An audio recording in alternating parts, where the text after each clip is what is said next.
우리 성함의 성도 여러분, 한 주간 평안하셨습니까? 네, 삶의 순례를 마치고 하나님 앞에 나오신 우리 성도님들을 환영하고 축복하고요. 예배를 통하여서 하나님의 사랑이 얼마나 큰지, 얼마나 신실한지, 변함없으신지 바라보고 느끼게 되어서 큰 힘을 얻고 또 삶의 자리로 돌아가시면 좋겠습니다. 오늘은 호산나라는 제목으로 하나님의 말씀을 받도록 하겠습니다. 오늘은 종려주일입니다. 예수님께서 예루살렘에 입성하신 날이죠. 많은 사람들이 방금 찬양대가 찬양한 것처럼 호산나 외치고 야자수 나무를 열심히 흔들었습니다. 그래서 그 야자수 나무, 종려나무까지를 흔드는 모습을 기억하며 오늘을 종려주일이라고 부르기도 합니다. 이들이 종려나무를 흔들 때 어떤 생각을 했을까요? 그들의 마음, 그들의 생각들을 살펴보고 또 우리의 생각과 한번 비교해 보면서 우리가 예수님 바라보고 어떤 마음으로 호산나 외쳐야 하는지 말씀을 통해 한번 묵상해 보도록 하겠습니다.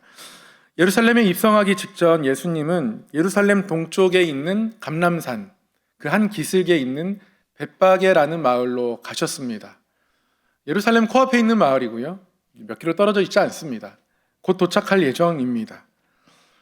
직접 입성하셔도 되는데 예수님은 벳바게에 잠시 멈추셨습니다. 그리고 제자 둘을 그 맞은편 마을로 보내십니다. 맞은편 마을로 보내시며 가면 나귀 둘이 묶여 있는 것을 볼 텐데 그것을 풀어 가지고 와라 하십니다. 나귀 주인 입장에서 보면 이거 굉장히 안 될 일인데, 그런데 예수님이 그것을 말씀하시는 거죠. 제자들 아무 말 없이 갑니다. 혹시 나귀 주인이 뭐라고 하면 주가 쓰시겠다 하라. 예수님이 이렇게 말씀하라고 하셨습니다. 그 말이 통할지 안 통할지 모르지만 제자들은 나귀를 구하러 갑니다. 일어나 돼도 쉽죠, 진짜. 그런데 당시 사회에서 왕족이나 랍비들은 종종 다른 사람의 나귀를 쓰곤 했습니다. 그래서 나귀를 랍비가 또는 왕족이 잠깐 빌려 쓰는 것은 종종 있는 일이기도 했습니다. 저는 가끔 영화 같은 데 보면 그 주인공 형사가 나쁜 사람 막 쫓아갈 때 갑자기 길가에 있는 차 뺏어가지고 타고 쫓아가잖아요. 영화 끝나고 늘 걱정되거든요. 보상해줬나, 물어줬나, 잘 이루어졌나, 괜히 쓸데없는 걱정을 하기도 하는데요. 이 본문 읽으면서도 나귀 주인은 어떻게 하나 많이 걱정했었는데요. 걱정 안 해도 되겠더라고요. 그런 일들은 종종 있습니다. 오히려 예수님이 나귀를 타시는 것은 구약에 말씀하신 선지자의 말씀, 하나님의 약속이 이루어지는 것이라고 오늘 말씀은 우리에게 가르쳐주고 있습니다. 스가랴 9장 9절 말씀에 이렇게 기록되어 있습니다. 시온에 따라 크게 기뻐할지어다. 예루살렘에 따라 즐거이 부를지어다. 보라, 내 왕이 내게 임하시나니 그는 공의로우시며 구원을 베푸시며 겸손하여서 나귀를 타시나니 나귀의 작은 것 곧 나귀 새끼니라. 하나님이 자기 백성을 아주 사랑하신다는 마음을 담아서 표현할 때 시온의 딸이라고 부릅니다. 이스라엘 백성들이 죄를 범해서 하나님을 등질 때 하나님이 너무 안타까우시면 시온의 딸아, 너희가 어떻게 그럴 수 있느냐라고 하나님은 자기 백성을 향해서 그렇게 말씀하십니다. 오늘 스가랴 말씀을 통해서 시온에 따라 너희가 기뻐할 것이다. 너희가 즐거워 외칠 것이다. 이렇게 말씀하시는 하나님의 말씀, 이 안에는 하나님이 자기 백성을 굉장히 아끼시는 마음이 담겨 있어요. 그런 마음으로 하나님께서 이런 예언을 주십니다. 왕이 너에게 임할 것이다. 그는 공의롭고 구원을 베푸신다. 그리고 겸손하여서 나귀를 타신다. 그런데 왕의 모습을 떠올려 보면 잘 나가다가 끝이 좀 이상하죠. 왕이 공의로운 것은 왕에게 합당한 모습이고요. 그 왕이 구원을 베푸는 것도 왕에게 합당한 모습입니다. 그런데 그 왕이 겸손해서 나귀를 타신다 합니다. 나귀를 타는 게 무슨 왕인가 싶을 겁니다. 근데 가끔 왕도 나귀를 타긴 합니다. 언제 나귀를 타냐면 굉장히 평화로울 때, 관광할 때, 산책할 때, 그럴 때는 말보다 나귀가 편한 거죠. 말은 늘 타고, 또 말 타고 주로 전쟁하니까 말 타고 다니면 전쟁할 때 느낌이 나니까 마음이 평화롭지 않은 거예요. 그래서 왕도 보통 나귀를 타곤 합니다. 그런데 평화로울 때야 그렇지만 시온에 따라 기뻐하라 즐거워하라 이 외치는 이 스가랴 9장 9절의 말씀은 이스라엘의 회복을 외치는 말씀이거든요. 나귀를 탈 타이밍이 아니에요. 이때 시온의 딸들을 즐겁고 기쁘게 하기 위해서 왕은 말을 타야 합니다. 굉장히 큰 말을 타고 이스라엘을 구원하러 와야 그래야지 뭔가 기대를 할 수 있는 상황인 거예요. 그런데 스가랴 9장 말씀은 왕이 나귀를 탄다 합니다. 너무 품격이 떨어지는 것 아닌가 싶습니다. 나귀 타고 만약에 왕이 나를 따르라 하면 병사들 입장에서도 이거 따라야 되든지 말아야 되는지 달려가다가 병사들이 나귀를 앞지를 판이에요. 그러니 나귀 타는 왕의 모습은 그렇게 회복의 이스라엘을 생각하면 어울리지 않습니다. 그런데 예수님이 이 예언의 말씀을 따라 움직이십니다. 예루살렘 여행길이 한참 남은 것도 아니고 거의 다 왔는데 피곤해서 타실 거면 진작에 타셨을 텐데 예루살렘 코앞에서 예수님이 나귀를 취하셔서 나귀를 타십니다. 예수님은 하나의 순례객이 아니라 하나의 개인으로서가 아니라 왕으로서 지금 예루살렘에 입성하고 계신 거죠. 제자들이 허겁지겁 그 위에 자신의 옷들로 안장을 얹었습니다. 그런데 예수님이 나귀를 타고 입성하시는데 수많은 군중들이 이미 예수님에 대한 소식들과 이야기들을 알고 있어요. 기적을 행한다더라. 말씀을 가르치는 능력이 남다르더라. 많은 사람들이, 많은 순례객들이 예수님 가는 길에다 자신의 옷을 벗어서 카페트로 만들어 깔아줍니다. 열왕기상에 보면, 열왕기하에 보면 예후라는 왕이 이스라엘 왕이 될 때에 그 백성들이 자신의 옷들을 바닥에 깔아주거든요. 왕의 길을 이 백성들이 지금 예비해 주는 겁니다. 그리고 사람들이 호산나라고 힘껏 외칩니다. 많은 사람들이 함께 외쳤으니 그 소리가 엄청나게 컸을 거예요. 이스라엘 백성들은 1년에 3번 예루살렘을 순례합니다. 그 중에도 가장 많은 순례자들이 모이는 게 6월절이에요. 왜냐하면 이집트로부터 하나님이 이스라엘 백성들을 구원해 내신 날을 기념하거든요. 그래서 독립기념일 같은 날이고요. 하나님이 이스라엘 백성들 이 나라를 세워주신 날과 같은 날이기도 합니다. 더군다나 지금 로마 치하에 있으니 6월절이 더욱더 남다르게 다가오겠죠. 많은 순례객들이 모여서 200만 명, 많게는 270만 명 정도가 6월절에 예루살렘에 모입니다. 그야말로 사람이 미어 터질 거예요. 그렇게 어마어마한 군중들이 모여 있는데 그들이 예수님을 향하여서 호산나 외칩니다. 호산나 호산나.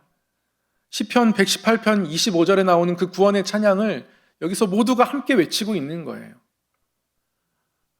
구원의 찬양의 노래니까 한 목소리로 외치기도 좋았을 겁니다. 아직 도착하지 않은 사람들이 있다 할지라도 절반쯤 도착했다 쳐도 100만 명이고요. 그 중에 절반만 지금 예수님 곁에 모여있다 해도 50만 명입니다. 확 줄여서 10분의 1만 모였다 해도 5만 명이에요. 상암 축구 경기장 좌석수가 66,704석이라고 합니다. 거기에 모여서 사람들이 한 소리로 응원하면 어떻습니까? 땅이 흔들릴 것 같죠. 그리고 한 소리로 외치면 뭔가 그 일이 진짜 이루어질 것 같아요. 그렇지 않습니까? 가장 큰 함성 소리를 들었던 제 기억 속의 기억은 2002년 월드컵입니다. 한 소리로 한 문장을 외치니까 진짜 땅이 흔들리는 것 같구나라고 그때 느꼈던 것 같아요. 우리나라가 4강까지 갔습니다. 꿈은 이루어진다. 외치며 응원하는데요. 진짜 꿈이 이루어질 것 같아요. 그래서 막 언론에서는 우리나라가 개막식하고 일본이 결승전하고 그렇게 하기로 했는데 이거 어떻게 하냐. 우리 결승 가면 우리가 일본에서 결승전 하는 게 말이 되냐. 이거 장소 옮겨야 되는 거 아니냐. 막 이런 이런 논의들이 일어났던 것을 기억합니다. 4강에 응원하는 그 모습이 꼭 그것이 이루어질 것 같은 것으로 우리에게 다가오는 거죠. 200만 명이 모이는 그곳에 많은 사람들이 함께 외치니 그런 느낌이 듭니다. 땅이 진동하는 것 같고요. 정말 예수님이 이 땅 가운데 로마의 모든 병사들을 물리치시고 이스라엘을 구원할 것 같습니다. 그래서 사람들은 더욱더 크게 외치는 거예요. 얼마나 크게 외쳤던지 예수님이 예루살렘에 들어가셨을 때 큰 소동이 있었다. 그렇게 10절은 기록하고 있습니다. 이 소동이란 말은 태풍, 지진이란 뜻도 같이 가지고 있는 단어예요. 그러니까 태풍이 일듯 지진이 일듯 큰 외침들이 그 가운데 있었다라는 걸 우리가 알 수 있죠. 로마 당국도 비상입니다. 원래 로마 총독의 관저는 예루살렘에 없습니다. 어디에 있냐면 가이사랴에 있어요. 총독 빌라도는 주로 가이사랴에 지냅니다.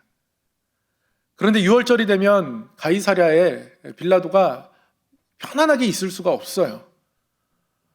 6월절 예루살렘에 모이는 인구가 어마어마하거든요. 그래서 6월절이 되면 로마 총독은 군인대들을 이끌고 예루살렘으로 옵니다. 와서 직접 병사들도 다 장벽을 쌓고 미리 감시하고 이들이 폭동을 일으키나 소요를 일으키나 늘 전전긍긍하고 긴장하면서 보내게 되어집니다. 빌라도가 예수님 재판하기 위해서 온 게 아니라 소요를 막기 위해서 마침 와 있었는데 예수님이 붙잡히시고 빌라도에게 재판을 받게 된 거죠.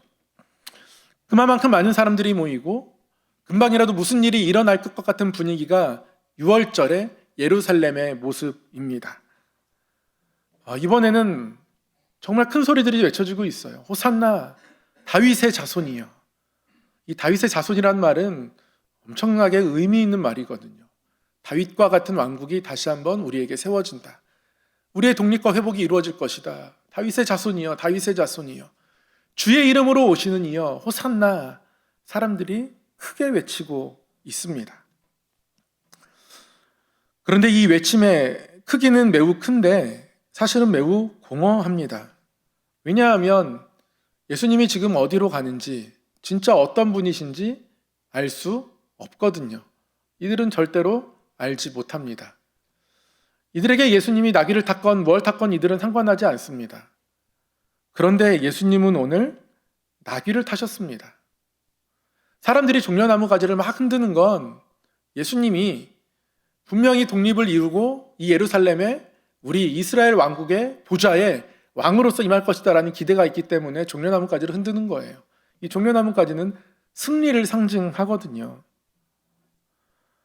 그러나 예수님은 승리를 하기 위해서 빌라도의 군사들을 이겨내기 위해서 이곳에 오신 것이 아니죠.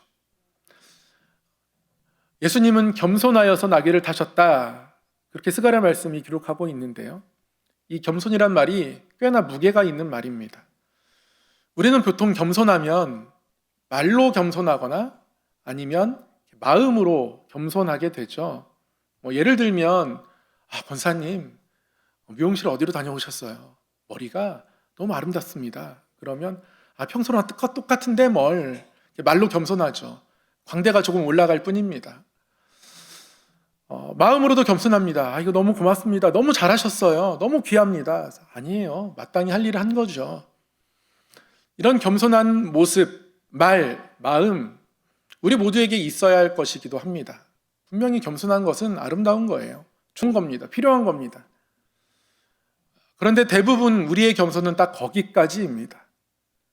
말로 겸손하고 그리고 우리의 마음으로 겸손하고 도대체 어디까지 그럼 더 겸손해야 한다는 말입니까? 손해보는 자리까지 겸손하며 나아가는 것, 그게 겸손의 끝입니다. 스가랴 9장 9절 말씀에 너희를 기쁘게 하는, 시온의 딸들을 기쁘게 하는, 즐겁게 하는 왕이 올 텐데 그 왕이 겸손해서 나귀를 탄다 할 때 이 겸손은 히브리어로 아니란 말인데요. 구약 성경에서 이 아니라는 히브리어가 겸손하다라고 번역된 건 여기 한 군데입니다. 다른 구절에서는 뭐라고 번역되어 있냐면 가난하다 또는 괴롭다 이렇게 번역되어 있어요. 가난하다, 괴롭다. 겸손이 우리의 말로, 우리의 마음으로 우리 삶 가운데 나타나기도 하지만 결국 진짜 겸손의 끝은 내가 아프고 손해보고 괴로워도 그 자리까지 낮아지는 게 그게 진짜 겸손인 거죠. 그래서 빌립보서에서 사도 바울은 예수님은 자기를 비워내셨다. 그렇게 가난하게 되셨다 말씀합니다. 그리고 십자가로 가셨다. 그렇게 말씀합니다. 괴로움이 있는 십자가, 그곳. 예수님은 예루살렘에 들어가기 전에 예루살렘에 들어가는 목적을 나귀를 탐으로써 분명히 밝히고 계신 겁니다. 그냥 겸손해서 다른 왕들보다는 조금 덜 높지 않은 나귀를 탄다, 이런 게 아니라 나를 비워내는 자리로 내가 나아가겠다. 나에게 괴로움이 있지만 나의 괴로움을 통해서 시온의 딸들인 우리들에게 구원과 즐거움을 회복하겠다라고 예수님 나귀를 타심을 통해서 우리에게 말씀하고 계신 겁니다. 이 나귀를 타는 예수님의 마음은 걸음은 십자가를 분명하게, 아주 명확하게 향하고 계십니다. 나귀를 타는 이 예수님의 걸음을 보면서 많은 사람들은 그 나귀 걸음의 끝이 왕의 보좌일 거라고 생각했지만 제자들도 그러한 기대를 가지고 예수님의 그 나귀의 안장을 깔고 사람들은 그 길에 자신의 겉옷을 펴고 그렇게 했지만 예수님은 십자가를 향해 나아가고 계신 겁니다. 잡히시기 전까지 예수님의 마음은 변하지 않습니다. 예루살렘에 들어가실 때도 그렇게 들어가셨고 잡히시기 전날 밤 제자들과 식사하실 때도 잔을 따라주시면서 이것이 나의 피다. 빵을 찢어주시면서 나의 몸이 이렇게 찢겨질 것이다. 제자들에게 말씀하는 겁니다. 예수님은 잡히시는 그 자리를 향해, 괴로움의 그 자리를 향해 나아가고 계신 겁니다. 그 결심이 지금 이 나귀 위에서 너무 분명하게 나타나고 있는 거예요. 겸손하셔서 나귀를 타셨다, 이 예수님의 모습은 우리를 기쁘게 하기 위해서, 하나님이 우리를 시온의 딸처럼 너무 사랑하셔서 시온의 딸에게 다시 한번 기쁨과 즐거움을 회복하기 위해서 자기를 비워내고 가난하게 되고 십자가의 그 괴로움 있는 그 자리로 나아가는 나귀를 타신 것이다. 스가랴 9장 9절의 말씀은 그렇게 우리에게 다가옵니다. 이 말씀을 우리가 그렇게 받아야 합니다. 그리고 예수님 그렇게 이 말씀을 받아내어 삶으로 그 걸음을 걸어가고 계신 거란 말씀이죠. 그러니 호산나 외치는 우리의 마음에 무엇이 있어야겠습니까? 우리가 하나님의 딸이구나. 우리가 시온의 딸이구나. 하나님께 사랑받고 있구나. 우리를 구원하시기 위해서 예수님이 이 힘들고 어려운 나귀를 타신 거구나. 지금까지 예루살렘으로 걸어오는 걸음이 여정으로 보면 더 힘들었겠죠. 무언가를 타고 들어가면 조금은 편해지는 것 같습니다. 그래서 반대입니다. 이 나귀를 타는 모습에 예수님의 자기 비움과 예수님의 고통 가운데로 걸어가는 걸음이 함께 새겨져 있습니다. 이 나귀의 소리가 우리에게 그렇게 다가와야 한다는 것이죠. 그러니 우리의 외침은 조금 달라야 하겠습니다. 호산나 호산나 외칠 때, 다윗의 자손이여 외칠 때, 주의 이름으로 오시는 이여 호산나 외칠 때 나의 기쁨을 회복시키기 위해서, 나의 즐거움을 회복시키기 위해서, 나의 죄를 씻어서 하나님 자녀되는 그 권세를 누리게 하기 위해서 예수님은 자기를 계속해서 비워내고 계심을, 예수님은 그 괴로움의 자리로 향하고 계심을 보면서 우리에게 주신 구원의 은혜가 얼마나 값진 것인지 다시 새겨야 합니다. 그게 오늘 우리가 호산나 외칠 때 품어야 할 마음입니다. 우리를 시온의 딸이라 부르시는 하나님의 그 아버지 마음, 우리에게 구원의 기쁨과 즐거움을 회복시키시고 하나님의 구원을 다시 노래할 수 있도록 하기 위해서 겸손해지시고 낮아지셔서 말로만 겸손해지는 것, 마음으로 겸손해지는 것을 넘어서서 낮아짐의 끝까지 나아가시는 예수님의 그 걸음, 그 걸음에 새겨진 그 사랑, 우리 함께 받아들이고 다시 한번 우리의 호산나 외침은 하나님의 구원이 너무 감사하고 귀한 것이고 시온의 딸로 우리를 부르시는 하나님의 그 사랑이 우리 가운데 다시 한번 뜨겁게 일어나는 그런 마음이어야 할 겁니다. 이 말씀을 통해서 어떤 마음으로 호산나 외쳐야 할까? 너희들에게 어떤 마음이 있어야 하는가? 시온의 딸로 너희를 사랑하고 기뻐하는 내가 너희에게 그 구원의 노래를 부르기 위해서 내 아들을 괴로움 가운데, 가장 낮은 자리에 지금 보내고 있다 말씀하시고, 그렇게 우리를 바라보시고 우리에게 행하시는 하나님의 사랑을 바라봄 가운데에 호산나 외치고, 또 이 고난 주간 한 주간을 보내면서 다시 한번 그 사랑의 깊은 은혜를, 뜨거운 은혜를 다시 한번 회복하고 주 앞에 나아가는 우리 모든 성함의 성도님들 되시기를 소망합니다. 기도하겠습니다. 시온의 딸로 우리를 사랑하시며 품으시고 우리에게 구원의 기쁨을 회복시키시고 하나님의 사랑을 노래하도록 예수 그리스도를 낮아지는 겸손의 왕으로, 그렇게 나귀를 타고 그 성 안으로 들어가게 하신 하나님의 사랑, 은혜, 예수 그리스도의 순종, 그 모든 것들을 다시금 말씀을 통해 바라봅니다. 하나님, 우리의 구원에 값진 것을 다시 한번 기억합니다. 하나님이 우리를 사랑하신 것을 다시금 바라봅니다. 우리에게 그 구원을 노래하게 하시고 하나님의 사랑을 누리게 하시기 위해서 하나님이 우리에게 놀라운 일을 행하셨음을 다시금 말씀을 통해 깨닫게 됩니다.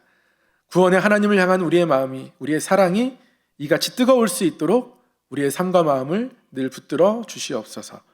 예수님의 이름으로 기도하옵나이다. 아멘.